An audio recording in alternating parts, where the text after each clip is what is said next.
Hello Mark, I'm Chastain, number 38. Dare to Disagree by Margaret Heffernan. In Oxford in the 1950s, there was a fantastic doctor who was very unusual, named Alice Stewart. And Alice was unusual partly because, of course, she was a woman, which was pretty rare in the 1950s.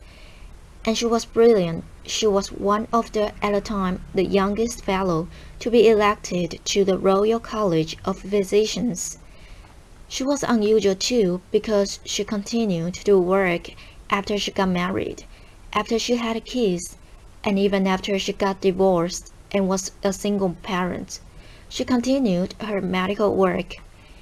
And she was unusual because she was really interested in the new science, the emerging field of epidemiology, the study of patterns in disease. But like every scientist, she appreciated that to make her mark, what she needed to do was find a hard problem and solve it. The hard problem that Alice chose was the rising incidence of childhood cancers. Most disease is correlated with poverty, but in the case of childhood cancers, the children who were dying seemed mostly to come from affluent families. So what she wanted to know could explain this anomaly. Now, Alice had trouble getting funding for her research. In the end, she got just £1,000 from the Lady Tata Memorial Prize, and that meant she knew she only had one shot at collecting her data. Now she had no idea what to look for. This really was a needle in a haystack sort of search, so she asked everything she could think of. Had the children eaten boiled sweets?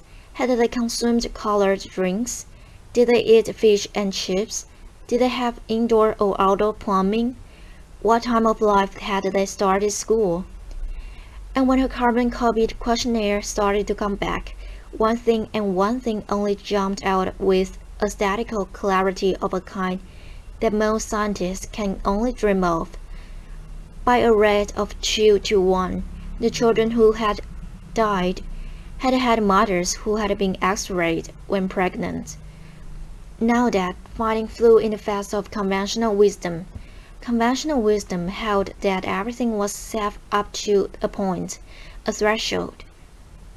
It flew in the face of conventional wisdom, which was huge enthusiasm for the cool new technology of that age, which was the X-ray machine. And it flew in the face of doctors' idea of themselves, which was us people who helped patients, that didn't harm them. Nevertheless, Alice Stewart rushed to publish her preliminary findings in the Lancet in 1956. People got very excited. There was talk of the Nobel Prize, and Alice really was in a big hurry to try to study all the cases of childhood cancer she could find before they disappeared. In fact, she need not have hurried. It was fully 25 years before the British and American medical establishments abandoned the practice of X-raying pregnant women. The data was out there, it was open, it was freely available. But nobody wanted to know. A child a week was dying, but nothing changed. Openness alone can't drive change. So for 25 years, Alice Stewart had a very big fight on her hands. So how did she know that she was right? Well, she had a fantastic model for thinking. She worked with a statistician named George Neely, and George was pretty much everything that Alice wasn't. So Alice was very outgoing and sociable, and George was a recluse. Alice was very warm, very empathetic with her passions. George frankly preferred numbers to people.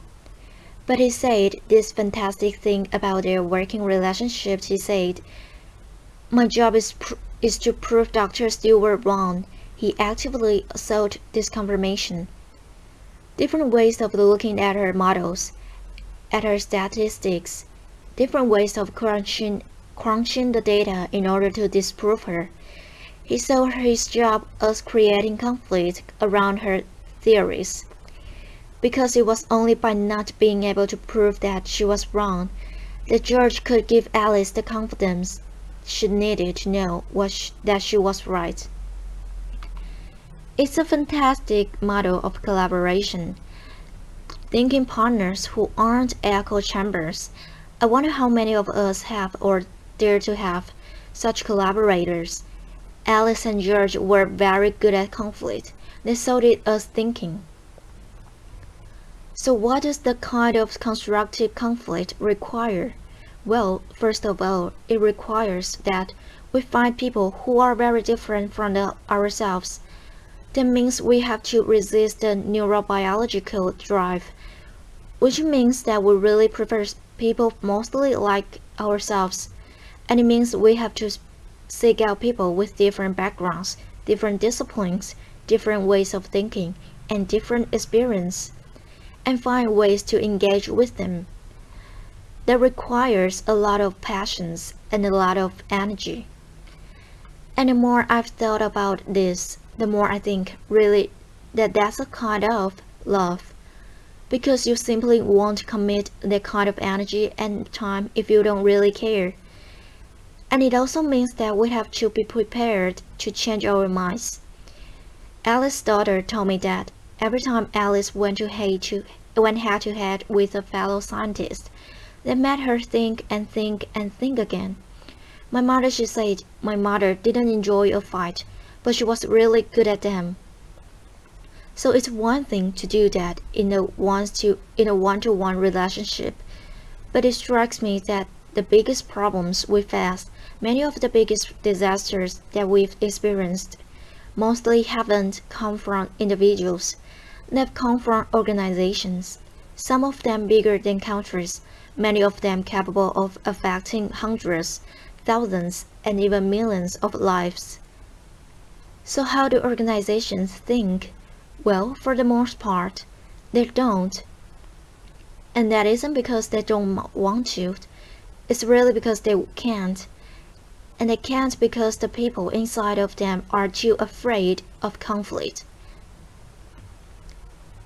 In surveys of European and American executives, fully 85% of them acknowledged that they had issues or concerns at work that they were afraid to raise, afraid of the conflicts that they would provoke, afraid to get embroiled in arguments that they did not know how to manage, and feel that they were bound to lose. 85% is a really big number. It means that organizations mostly can do what George and Alice so triumphantly did. They can think together, and it means that people like many of us who have run organizations and gone out of our way to try to find the very best people we can, mostly fail to get the best out of them. So how do we develop the skills that we need?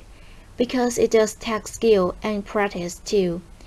If we aren't going to be afraid of conflict, we have to see it as thinking, and then we have to get really good at it. So recently, I worked with an executive named Joe, and Joe worked for a medical device company. And Joe was very worried about the device that he was working on. He thought that it was too complicated, and he thought that its complexity create margins of error that could really hurt people.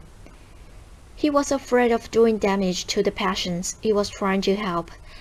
But when he looked around his organizations, nobody else seemed to be at all worried, so he didn't really want to say anything. After all, maybe they knew something he didn't. Maybe he'd look stupid, but he kept worrying about it.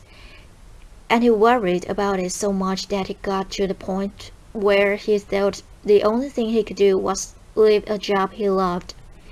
In the end, Joe and I found a way for him to raise his concerns And what happened then is what almost always happens in this situation. It turned out everybody had exactly the same questions and doubts. So now Joe had Alice. They could think together, and yes, there was a lot of conflict and debate and argument, but it allowed everyone around the table to be creative, to solve the problem, and to change the device. Joe was what a lot of people might think of as a whistleblower, except that, like almost all whistleblowers, he wasn't a crank at all. He was passionately devoted to the organization and the higher purpose that organization served. But he had been so afraid of conflict until finally he became more afraid of the silence. And when he dared to speak, he discovered much more inside himself and much more give in the system than he had ever imagined. And his colleagues don't think of him as a crank, they think of him as a leader. So how do we have these conversations more easily and more often? Well, the University of Delft requires that its PhD students should have submit 5 statements that they are prepared to defend. It doesn't really matter what the statements are about. What matters is that the candidates were willing and able to stand up to authority. I think it's a fantastic system, but I think leaving it to PhD candidates is far too few people and way too late in life. I think we need to be teaching these skills to kids and adults at every stage of their development, if we want to have thinking organizations and a thinking society. The fact is that most of the biggest catastrophes that we've witnessed really come from information that is secret or hidden. It comes from information that is freely available and out there, but that we are willfully blind to, because we can't handle, don't want to handle, the conflict that it provokes.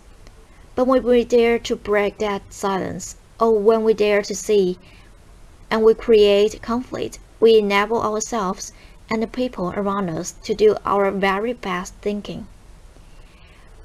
Open information is fantastic, open networks are essential, but the truth won't set us free until we developed the skills and the habit and the talent and the moral courage to use it. Openness isn't the end, it's the beginning.